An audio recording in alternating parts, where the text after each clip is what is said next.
the initial Special Forces unit would be dropped either by helicopter or by aircraft to secure the crash retrieval zone. And then in the case of, if there were occupants who had survived the crash. Yeah, that was my next question. Yeah. Then that unit will be tasked to hunt down that entity and to bring it into custody.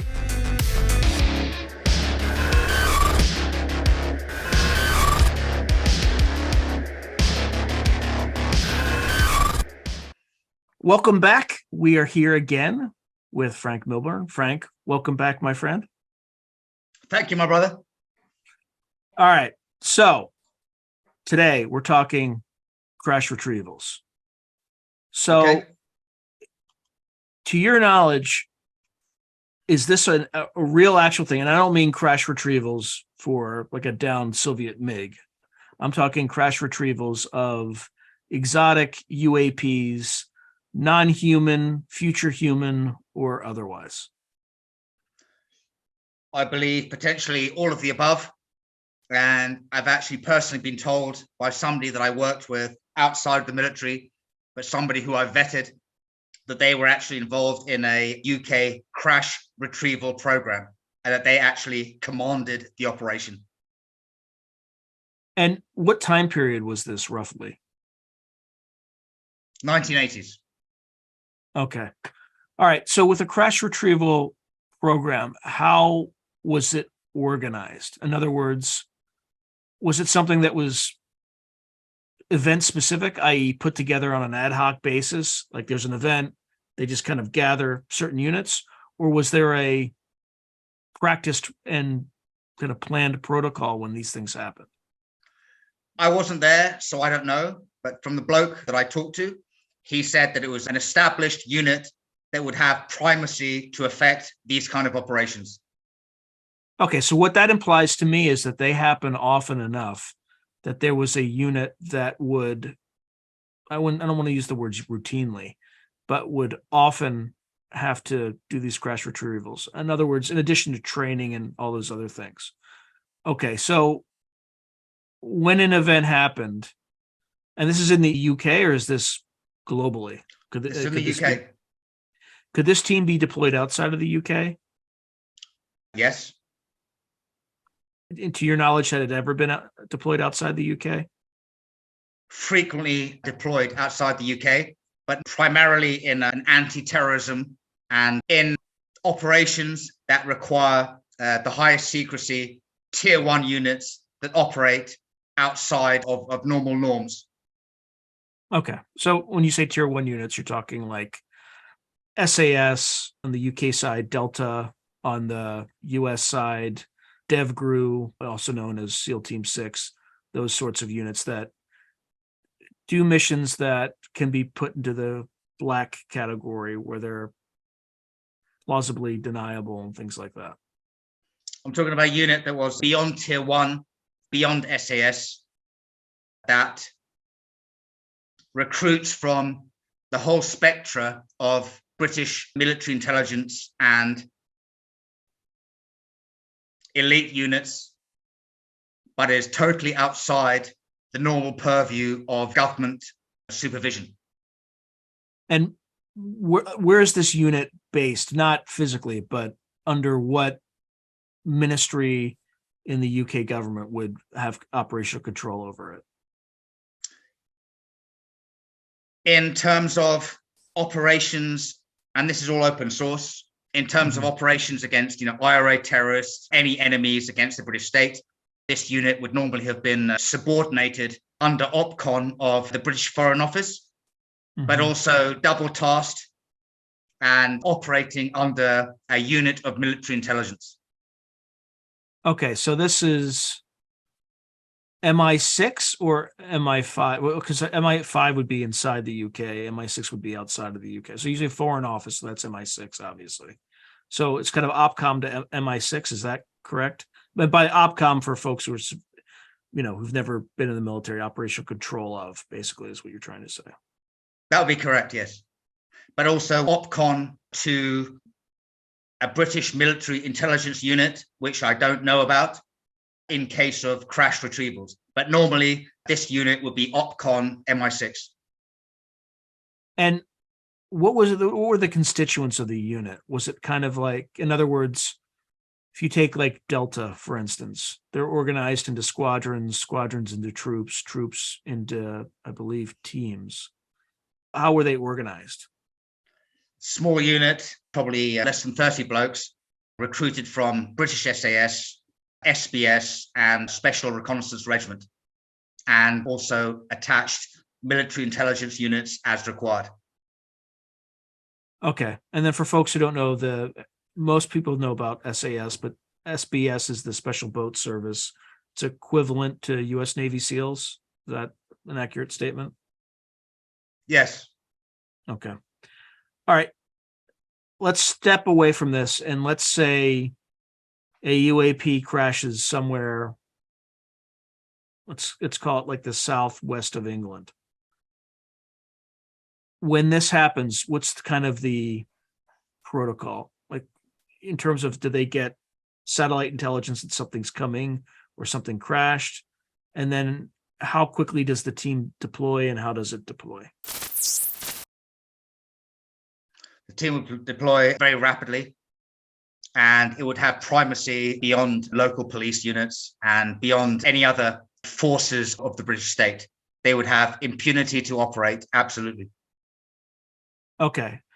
In terms of information dissemination, let's call it, there's roughly 30 folks.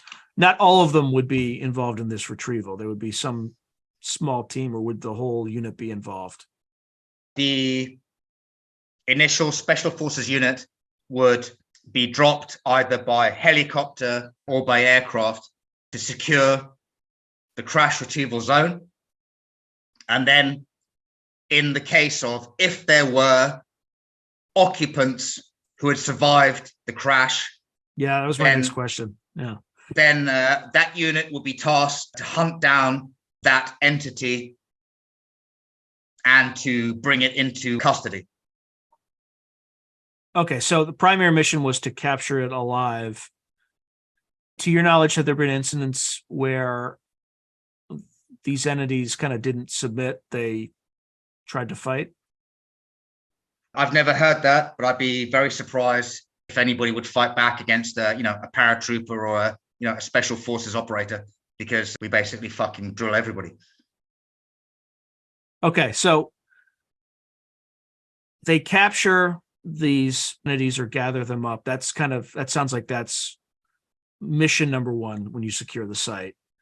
And then mission number two is to, I'm assuming, set a cordon around MET-T dependent, so mission, enemy, terrain, troops, time sort of thing, right? Where based on what your intervisibility lines are, again, I'm just making this stuff up, so correct me, but the distance would be dependent on what outside observability was. You would secure that. Would you have secondary cordons around that site with units that don't even know what happened in the site? Yeah, well, of course there would be. You'd have elements that support special forces, yeah? Just as in JSOC, you have like ranger units that support cordon and control, right, for the Americans. In UK, you've got the Special Forces Support Group. So there would be cordon and control. Okay, so there might be like a para, I'm just making this up, but the paras might come in and secure all the roads leading to the site, but they would likely have no idea what they were protecting. They just have a mission, make sure nobody passes through this checkpoint. Pretty much. Okay. All right, so here's another wrinkle. Let's say they come up on the site and there's a human being already there who's witnessed some of the entities and things like that. What's the protocol for that? I don't know. I would surmise that he'd be grabbed by military intelligence and he'd be told not to talk about it. Okay, and then what sorts of inducements? Is it threats, money, a mixture of both that they would use? Whatever weaknesses he has, they would offer him an inducement. Okay. And then roughly how many of these things, or how often do you think these things happen on a yearly basis? I don't know. All I can say is that based on my knowledge, it's happened more than once.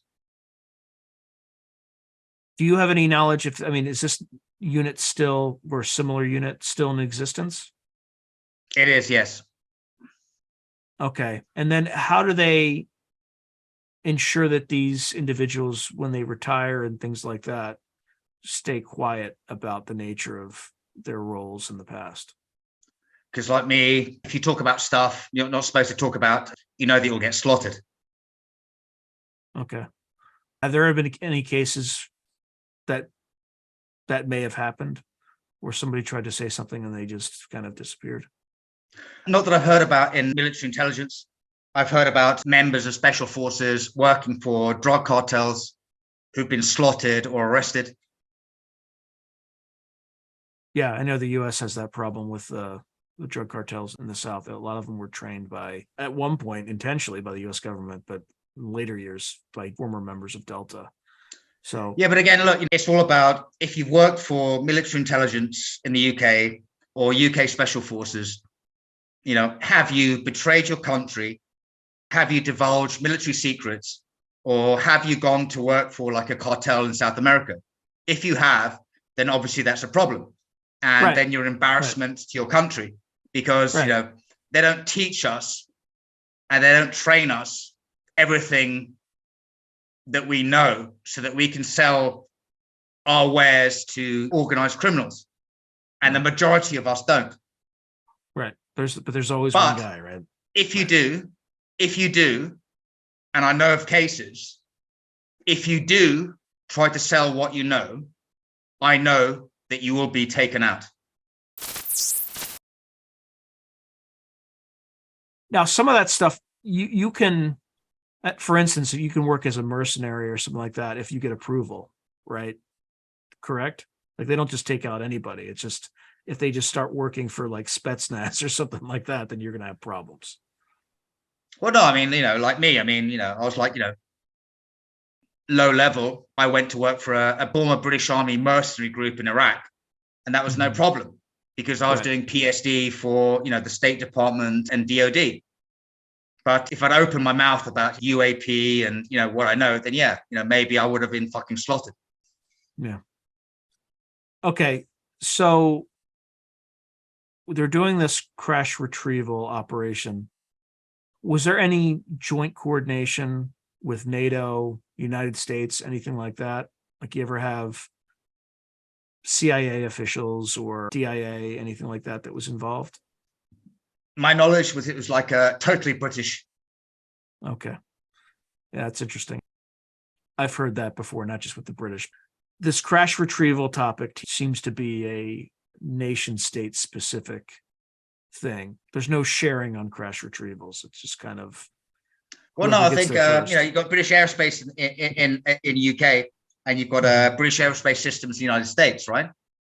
And they try to cleave a difference between them, but I don't think there's any difference between what the Americans know and the British know, because the British and the Americans are dug in one to another deeper than Alabama ticks. Agreed. Okay, so let's say they capture an entity alive. Where are they taken and what happens from the moment they're secured to after they get to whatever that location is? I don't know because I wasn't there and that was way above my access. Okay. I mean, I imagine they would be interrogated. The question is how. Again, there's so much information and noise out there. I'm certainly no expert, but can I just say one thing? Yeah. Absolutely. Many people go, oh, the inevitability of, domination by UAP intelligences, right? The fact that they have downed craft, they can be downed. And I have absolute faith in the British military and the American military that we are able, to defend our airspace against any hostile threat from whichever vector it may come, whether that is extraterrestrial or ultra or interdimensional. I have no doubt in my mind that our militaries are able, to defend our people. So in talking to these former crash retrieval folks, do you have a sense that the occupants of these craft are monolithic, i.e. from one source, or you're getting the sense that there are, many different sources? And if that's the case, how many factions, this and that? I can't say because I wasn't read into that. All I can Right. say is from personal opinion is I don't believe it's like one phenomenon. I believe it's multiple phenomena, whether it's extraterrestrial, ultra-dimensional, interdimensional. I keep my mind completely open. But like I said, look, I wasn't read into that particular situation. Yeah. All I can say is those blokes in that situation, they knew that it was something that wasn't from Earth. Or now. Or now. How are these folks recruited? I mean, you talked about some of the feeder units that would feed into this crash retrieval unit, but what sorts of things did they select for? And is there anything that surprised you? In terms of what? Selection of British military personnel? For this specific unit, yes. Yeah, you'd have to have a background in elite infantry, like paratroopers or Royal Marines, and then probably have served in, military intelligence. Anything else, though, that was surprising to you? Because that's not surprising. Like that, all those things make sense. No, nothing at all. And I couldn't say more than that. Okay. And is the unit, do you think, has been relatively similar size the entire time, or has it expanded in recent years? What I know is the unit has been expanded because it also has been involved in war on terror. It was expanded to encompass anti-terrorism. Mm-hmm.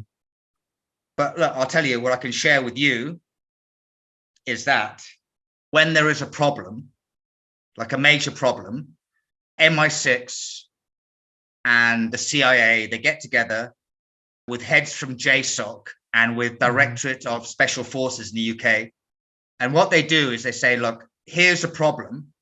Who comes up with a better plan? Sometimes JSOC comes up with a better plan. Sometimes Directorate of Special Forces comes up with a better plan.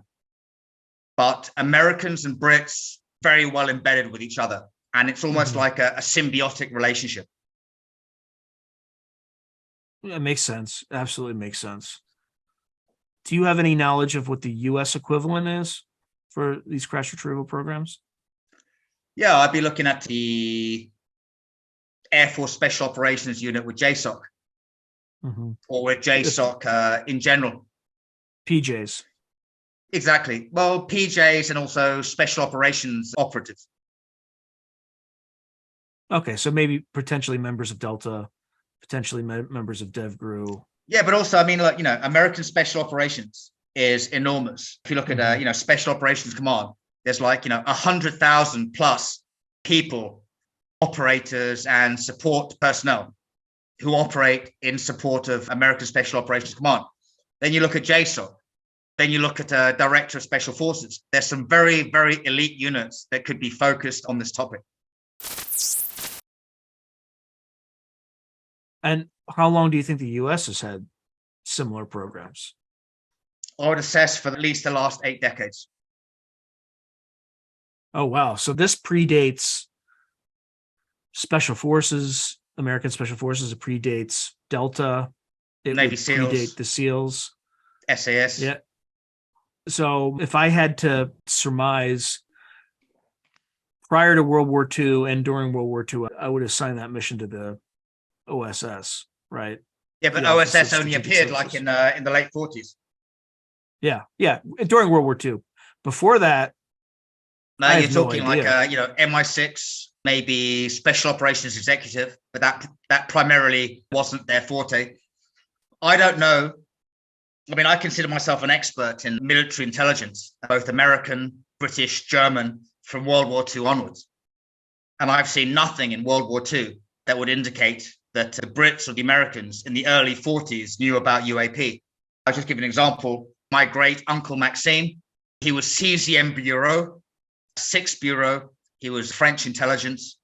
He was evacuated from France. And then he went to work for Special Operations Executive. He was dropped twice into occupied France during World War II. 2 times he was put up against a wall by the Gestapo. Twice a military intelligence colonel from the Abwehr German military intelligence said, oh, you can't shoot Bonin because Bonin is a triple agent. So in my family, I have a pedigree of intelligence operations, and I've never heard from my great uncle or anybody else about British knowledge of UAP programs in World War II. Now, you did interestingly say you never heard of British or American programs in World War II, but you didn't say you didn't hear of German programs during World War II. So what did the Abwehr potentially have? Well, look, there's a lot of theory of opposition, like Die Glocke, and if you read Nick Cook's book, The Search for Zero Point, it seems like neither the Germans nor the Italians nor anybody else had found out about UAP in World War II. Even the Magenta incident, this alleged 1930s crash, Mussolini's UFO that Grush referred to, is that just disinformation, or is there some reality to that? Look, I'm not an expert on that, but if you look at 1943, Italy was divided into two. The southern part of Italy became a co-belligerent power, surrendered to the Allies, and then fought on the side of the Allies. There was a northern rump state of Italians. So dependent upon where the UAP that was captured in 1933, dependent upon where that UAP was stored, would depend upon if the Germans or the Americans had been able to spirit that UAP away. I don't know. I wasn't there. Yeah, the date that Grush puts out is that it was secured by the OSS in 1944, which would imply that it was in that rump state that you're talking about. Because I would think that the Italians would put it in the most secure possible place. I wouldn't assume anything, mate. I mean, this is like, Italy in war. This is like, World War II going on. I wouldn't assume anything. And, I can't say because I don't know. I wasn't there. Anything else about U.S. crash retrieval teams that you may have picked up? Yeah, I'd say that there is an intrinsic infighting going on now between certain members of the IC community, especially special forces operators. There will be a clearing of house against anybody who is a former special operations operator who has worked on illegal crash retrieval programs, because now the American intelligence community will be clearing house because these people are beyond the pale. If you've conducted operations which have killed scientists or threatened people, I would now imagine those people are going for their grab bags, and maybe they've got like $30,000 and they'll be running for a non-treaty beach in a country that has a non-extradition treaty with the Americans. Because I know from my own experience that if you have worked for military intelligence or military special forces, and if you go and work and do illegal work for cartels or other people, then your own government will look down on you, and almost to a fatal terminal level. Okay, so let's parse this a little bit more carefully. So when you say I've worked on illegal crash retrieval programs, are there legal crash retrieval programs that they would have worked on too? Well, in other words, if it's outside the purview of the United States Congress, then it is an illegal operation. And anybody working with, I'm talking like, former contractors, right? Former military intelligence, special forces contractors. If you've been working on these kind of programs, forcing people to shut up, potentially murdering people, then you will not be coming out in the wash. You will be in the wash, because American military intelligence and also American special forces like JSOC, they don't want to be associated with people like you. Okay, so let's actually parse this again, because there's two aspects to this. There's the crash retrieval part, but there's also this secret keeping part, right? Where many of these individuals are involved in both. So let's focus on the crash retrieval parts. Is this implying that there are American defense contractors or aerospace companies or defense companies, whatever you want to call them, that are also monitoring the sky and also sending their own crash retrieval teams to get these materials outside the purview of the U.S. Congress. Was that an accurate statement, or am I reading too much into this? I don't know about autonomous or separate crash retrieval teams from, American aerospace agencies, but it wouldn't surprise me. What about a nod, wink, wink? We know you're doing this. You're authorized to do this sort of thing from some faction within the U.S. government that probably doesn't have the authority to do that. Yeah, no, I would assume that, but I would also assume that now they're going to have members of American Special Operations Command and also JSOC, people that they've worked with previously, and also in the CIA, special activities, people that they've recruited from. Mm-hmm. And they'll be looking at them and they'll be going, you guys fucked up and you guys operated beyond the Constitution. So now it's time to pack your bags, get your grab bag, and go to somewhere where there's sun, because if not, you're probably going to get eliminated because you're an embarrassment to us. Now, do you think there's going to be a Truth and Reconciliation Commission where if people come clean, they're okay? Or is it going to just be, as you seem to be indicating, like no mercy? I think it's going to be people who know most. It's going to be no mercy. You're either going to spill your guts, or you're going to end up in a shallow grave. Okay, now this part of it, in terms of the cleaning house in the intelligence community, is that speculation, or is that something that your contacts are telling you is really happening right now?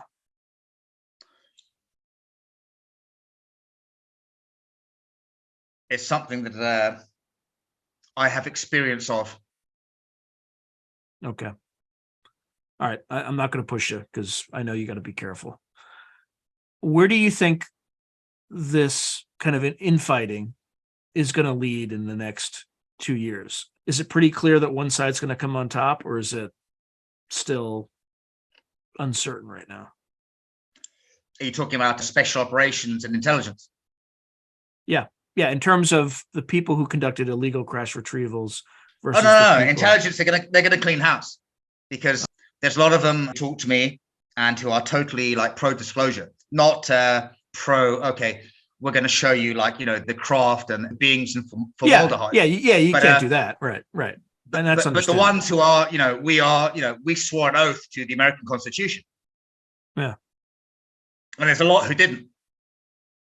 And it's going to be a very, very sad and scary road for those people.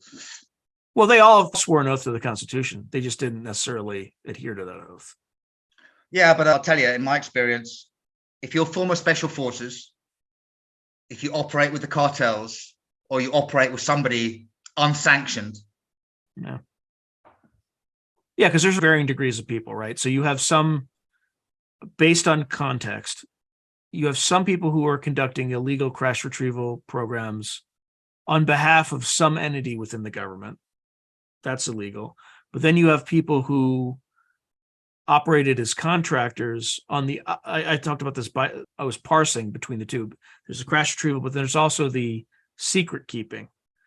Then there's people who are keeping secrets on behalf of the government, potentially entities that are not disclosing to Congress. They could be in trouble. But then on the far, far extreme, you have people who are former special forces intelligence types who are working now as contractors, doing some really dirty business, like going after scientists in the white who are beyond the pale, and no matter what they say or do, they cannot be saved and they should not be saved. Yeah, pretty much. If you don't have sanction from JSOC or CIA Special Activities or from Special Operations Command, if you're a former contractor, I would say to you, get your grab bag. If you've been working for some kind of dark program and you've killed scientists and you've engaged in nefarious activities, get your grab bag and your $30,000, your $100,000, and go to some beach where there's no extraction treaty with the United States, because you'll be hunted down. And even there, you'll probably be hunted down because America, like Britain, doesn't allow these kind of failures. Yeah, agreed. All right. So another question I want to ask you is, are you familiar with the Marconi Corporation? Not greatly, no. Because I think they were acquired by BAE Systems, which is, I think, a British American defense contractor. And back in the 90s, there were a series of murders. They're called the Marconi murders of various scientists and engineers. And I think back in the 90s, much of the conjecture was it was done by the Soviets. Well, it wouldn't be the 90s, but maybe it was the late 80s. But it was done by either the Soviets, the Russians, whoever, whenever that time period was. And it was targeted at, again, the official story seemed to be that those scientists were working on the Strategic Defense Initiative. However, the fact that Marconi was at one point an Italian company that was acquired by a British company, it's possible that they would have been in charge of Mussolini's UFO at some point. So do you think that those murders were all about the SDI, about something else, or had something to do with this alleged UFO? I don't know, mate. I've got no clue about that. Yeah, I think that's the craziest question I've asked you, so I completely understand. All right, so we've discussed crash retrievals thus far.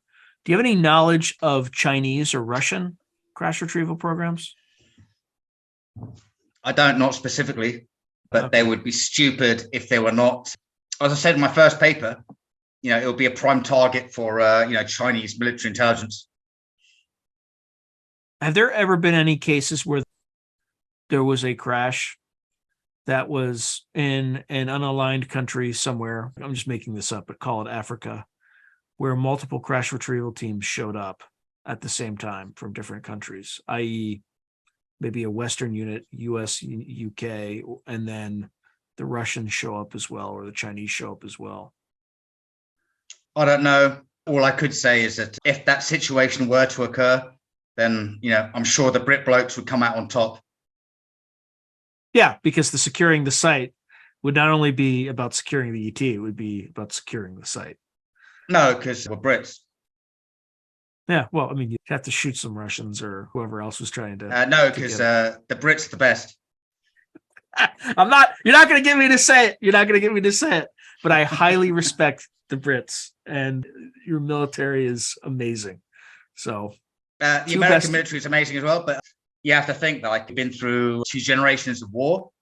Yeah. And even in the 1990s, when I was with British Special Forces, not as a badged operator. I was never a badged operator. I was an intelligence operator. I never passed British Special Forces selection. I passed British Army parachute selection, but I worked with the Brits Special Forces. I just wanted to clear that air there, yeah? No. Absolutely. You don't want to be like a quote unquote stolen valor guy. No. I'm not stolen valor, but I know the Brits are very, very good. If I say so myself. Yeah, you're completely unbiased completely. That flag doesn't really indicate any indication of bias. No, but they're excellent. I think people the world over know that. So I appreciate you again, my friend. Thank you for talking about this topic. And I don't think there's anything on the internet that has provided that level of insight on this particular topic. So I appreciate it, and I appreciate you. I appreciate you, my friend. All right. To the next time we talk. Talk to you soon. If you enjoyed this video, please click on like, subscribe, and the notification button so that you're alerted anytime I post something new.